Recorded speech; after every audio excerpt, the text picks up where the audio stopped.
Hello guys, today is the 13th March and our today's topic is control statements in Java. So basically what is control statements?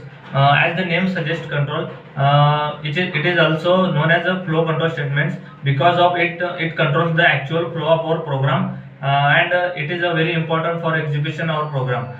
And there are mainly three types of control statements, flow control statements, which is first one is a decision making statements, and second one is a loop statements, and third one is jump statements.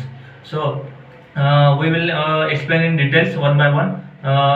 First one is decision making statements.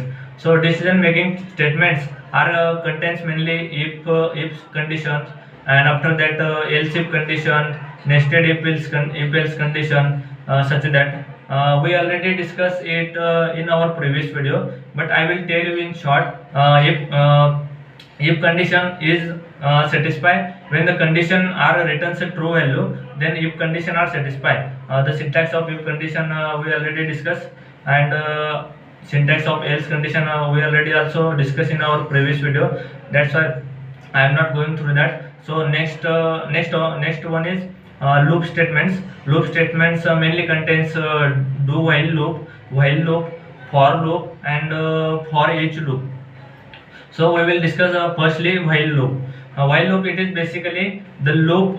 Firstly we will discuss about what is the loop exactly. So in programming, the loop is very important because when we want to execute the block of code in a repeatedly manner, then loop is must to be important in that. That's why we using a loop in our Java programming also. And another one is a while loop. Let me continue while loop. So while loop, which is only contains the actual condition which returns our true or false value. The condition are containing in a while loop. The syntax of while loop, which is while, and in parentheses conditions, and after that curly bracket, the block of code or statements are executed. In while loop we don't need to initialize and increment in that one line.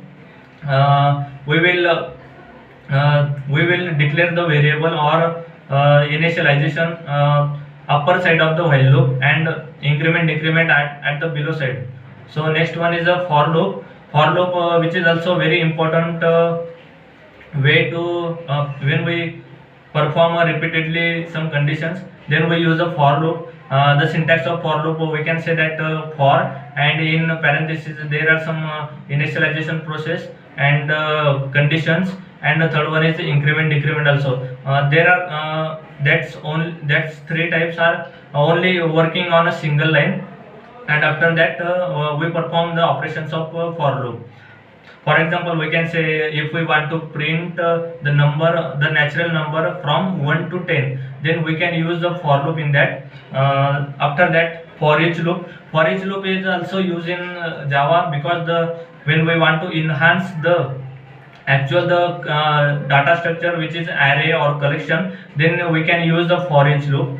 And also we have to discuss a do while loop. So do while loop is basically some difference between the while loop, which is do, the syntax do and execute the condition, and after that it is while, and after when the while condition is performed, we have to put a semicolon in that. And do while loop, when do executed only once time, and after that while condition are checked. And after that we have to discuss some jump statements. In that jump statements, which is basically there are two types.